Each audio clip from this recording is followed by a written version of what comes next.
Thank you for attending today's presentation on the Mason County Promise Scholarship. My name is Jody Maloney and I am the coordinator for the Mason County Promise.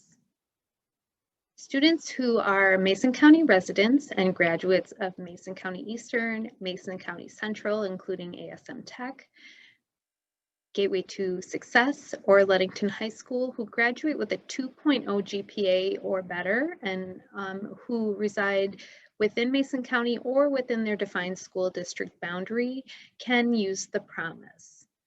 The Promise is a scholarship that covers tuition and fees. It's also open to residents of Mason County who obtain their GED. And the Promise started in 2018, so it's for graduates or GED recipients who obtained their GED while residing in Mason County or who graduated while residing in Mason County 2018 and after. In order to qualify for the Mason County Promise Scholarship, you want to be sure that you're attending West Shore Community College. So the Mason County Promise covers up to 72 attempted credits at West Shore Community College, and it covers, as I said earlier, tuition and mandatory fees. And the Promise is applied after federal and state aid grants. So that might be the TIP, Tuition Incentive Program grant, or Pell Grant. Students must enroll in a minimum of 9 credits in fall or winter semester in order to qualify for funding from the Promise. And in the summer, there are no minimum credits. So if you're eligible at graduation, students sometimes also consider, even if they're attending elsewhere, being a summer guest student at West Shore Community College and using the Promise. Students have up to 4 academic years after graduation to use the Promise, and they must renew each year in order to remain eligible for the Promise. I'll talk about that renewal in just a little bit.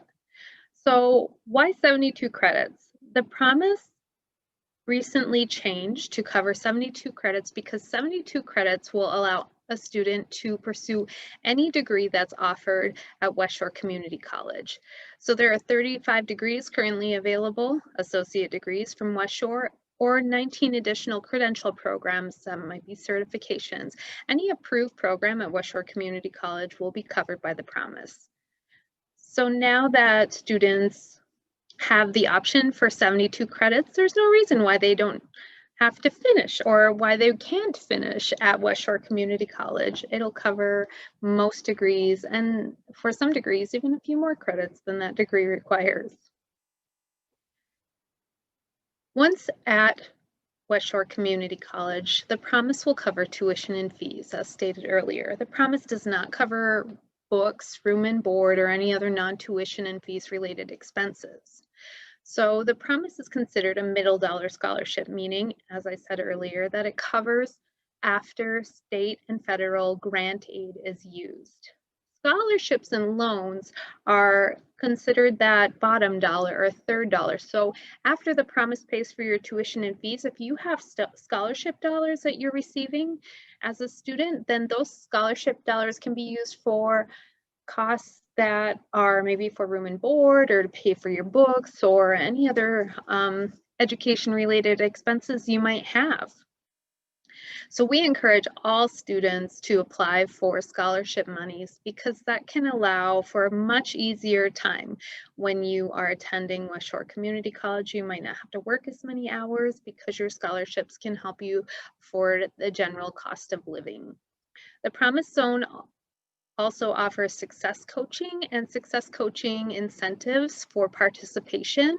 And success coaching is designed to help students succeed and help them strengthen their academic habits while they are students at West Shore Community College. Just a little information that I think is fun. We have awarded nearly $350,000 since the beginning of the Mason County Promise to help students pay for their tuition and fees at West Shore. But let's say those same students decided instead to attend a state university. The average cost of tuition at a state university is about $414 a credit hour. So if those students who chose to use the promise instead had gone to a state university, they would have spent almost $2 million in tuition alone on the same number of credits that they were able to receive using the promise at West Shore. So it's a really great deal for students and families to use the promise, and West Shore is wonderful about working with students to help them to transfer or supporting students in their career goals, whatever they may be. If you're a student who is considering attending West Shore Community Promise and planning to use the promise, you want to make sure that you apply as soon as you can. The promise really is open anytime. We don't have any hard deadlines, but we encourage students to apply for the FAFSA and to apply to community college before they apply to the promise. You really can do the FAFSA application, the West Shore application, and the promise application in any order.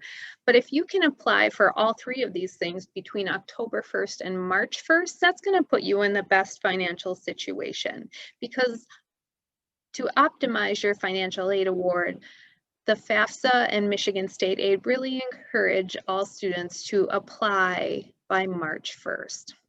So Mason County Promise has decided that any seniors in the class of 2021 who apply for the promise between October 1st and March 1st will receive a promise t-shirt on decision day, which is May 1st, 2021. So go on to our website, which is masoncountypromise.org, and click on the Apply tab and then click on New Applicant. Any student who is a 2021 graduate will be a brand new applicant to the promise. You can scan this QR code if you're watching at home in order to take you right to the new applicant application and fill that out in order to apply to the promise. Again, before March 1st is really ideal. Be sure when you're applying to the promise to use a non-school email address on your application, because after you graduate, it's likely that your high school email address is going to expire, and we want to make sure that we can contact you, because that's the way you're going to find out about your Promise Scholarship Award. So be sure to use a non-high school email address when you apply to the promise. We also recommend that students complete a My Student Aid profile. And My Student Aid is the entity in Michigan that awards the Michigan Competitive Scholarship, Tuition Incentive Program, and several other scholarships and grants. So you want to be sure to visit the My Student Aid portal and fill out a profile. There's no longer a separate application for tuition incentive programs, so that's a good thing. But we still want to make sure that you apply for them, or that you fill out a profile for My Student Aid, because if you are going to receive any funding from them, they do want you to identify what your chosen college is. And they usually base that on your first choice on your FAFSA award or on your FAFSA application. But if for some reason your first choice changes between the time you apply for the FAFSA and the time you go to college, you want to make sure to update that My Student Aid profile so that your TIP funds or any other funds you'll be receiving from the state of Michigan go to the right college in Michigan. Once you apply to the promise, how do you know you've received it? This is a question that I get very frequently. And the one thing that you'll notice is after you apply, you receive an email right away. This email is just a verification that we've received your application, and it's not a guarantee that you're going to receive the scholarship award. The scholarship award letters will arrive in mid-June. And that's because I need to verify your final high school GPA, your residency, and your graduation. And I'll do that after your graduation date in June. So around June 15th, be looking for a letter from the Promise Zone. Be sure that you use your most up-to-date information in your application, because that is where your Promise Zone award letter is going to be sent to. So if for some reason your street address changes or your mailing address changes or your email address changes after you apply to the promise, you don't have to fill out a brand new application. What you can do is just email me and I'll give you my contact information at the end. So, and then I can update your information. As long as you're attending West Shore and you take 9 credits or more, the promise is going to be applied provided your FAFSA has been completed for the 2021-22 academic year. First, as I mentioned before, federal or state grants like the Pell Grant or TIP grant will be applied, and then the promise will be applied. But the promise is a little bit different in that it doesn't show up as a part of your financial aid package. So West Shore may indicate when they send you your financial aid award that you might be eligible for the promise, but it doesn't include it and apply it necessarily to your tuition bill. So if your federal grant aid or your state grant aid doesn't cover all of your tuition, you're going to receive a bill. And if you've gotten a letter that says you're approved for the promised scholarship, then the promise will take care of that tuition bill. Other items that are non-tuition fees related on your bill, those are your responsibility, or you can use your additional scholarships or loans or what have you to pay for those. But the promise will take care of the tuition and fees for any student who has been awarded the promised scholarship. I just want to let you know that because many times in late summer when West Shore sends out a bill in late July or early August, many families get worried that the promise isn't going to be applied. So if you have any questions about that ever, feel free to contact me. And again, I will give you my contact information at the end of the presentation. But you can contact me. And also, if you ever have questions about your bill at West Shore, the best person to talk to is either Marcy McCloskey in the business office or the financial aid office at West Shore Community College, because they're going to have all of your information. Once you're at West Shore Community College, how do you keep the promise? The one thing that I have to stress is that you need to be a good student and maintain a 2.0 GPA and complete at least 67% of all of your attempted credits. So these are credits that you have after the drop add period, which is 2 weeks into the semester, has ended. Any classes you keep after that time are considered attempted classes, and you want to make sure that you pass 67% or more of those classes and receive a 2.0 GPA. As I said, that's about a C average or better. Another thing that you need to do is complete a FAFSA renewal and complete a promised scholarship renewal every single year. The FAFSA opens every year on October 1st and remains open really until the beginning of the next school year, but completing it sooner is better than later.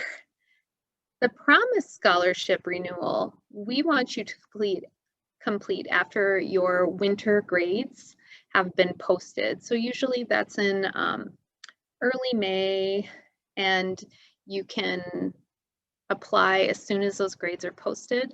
Part of the application process is requesting an unofficial transcript and having that sent to info@masoncountypromise.org so that we can review to make sure that you're meeting that 2.0 and that 67% guideline, because that is the minimum guideline for satisfactory academic progress, which is the federal financial aid standard for students to receive federal grants and loans.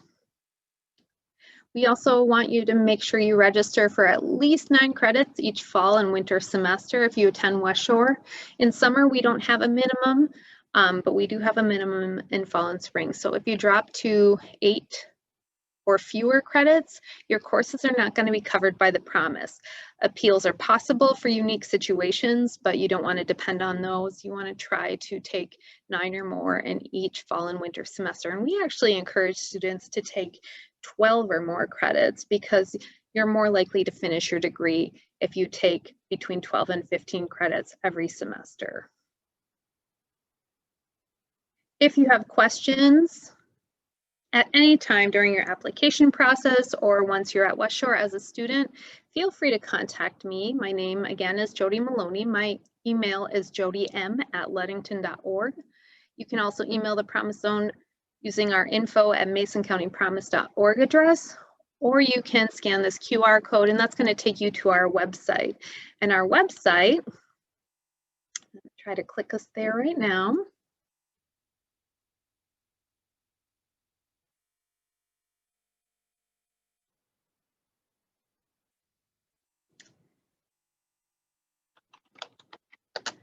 Our website is masoncountypromise.org, and the applications are right over here. And again, first year students, 2021 grads, you want to apply by going to new applicant, clicking on that, and it'll bring you to the application page. Once you're a student at West Shore and you want to renew, then you can use the renewal application. But we want to make sure that everybody in their first year uses this new applicant process. As I mentioned, you can also message me here under the Ask the Coordinator. So click on that and I will respond to you shortly after you've submitted your message by email. There are other information sources here on the Promise One website: fast facts, frequently asked questions, board meeting info for students. There's even some videos in here.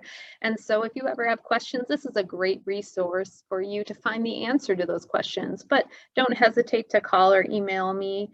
My phone number is 231-239-8224. And you can reach me between 8:30 and 5 Monday through Friday by phone or email anytime. Before I go, I just want to give you one reminder that if you apply to West Shore Community College, you want to be checking your email that you used on the application. Right after you apply, you should receive a confirmation with follow-up. And sometimes that email from West Shore lands in your junk mailbox or your spam mail. And so be sure to check all of your folders in your email for that West Shore Community College verification that they've received your application, because there's going to be some next steps there. So often the next steps include completing an orientation process and registration information so that you can register for classes. For your first semester, you'll typically have to meet with an advisor to register for your classes at West Shore. And then once you've registered for classes, you still want to be in the habit of checking your email from West Shore at least once a week. And once you complete registration, once you complete orientation, you're going to have an email assigned to you, and you're going to be able to sign into the West Shore Community College portal as a student. And so you want to check that portal as well for financial aid updates and financial aid award information. And sometimes in the process of signing up for financial aid, students have to fill out additional documentation, or they have to fill out forms, and so you want to make sure that all of your financial aid information is completed promptly. So I can't stress enough to be checking your email weekly, and once you're enrolled in classes and a student at West Shore, be checking your email frequently to make sure that all of your financial aid information is up to date. Because if for some reason the financial aid office at West Shore isn't able to process your FAFSA, that also means that we can't award the Promise Scholarship. So we want to make sure that you're eligible.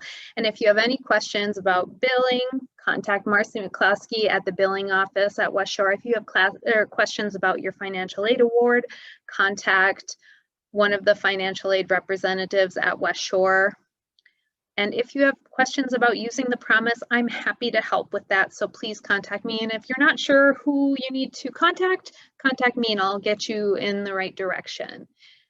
If you have any questions after watching this presentation on YouTube or at your watch party at your school, be sure to reach out to me, Jody M at Ludington.org, and I'll be happy to help you. Thanks again, everybody, for participating, and have a great day.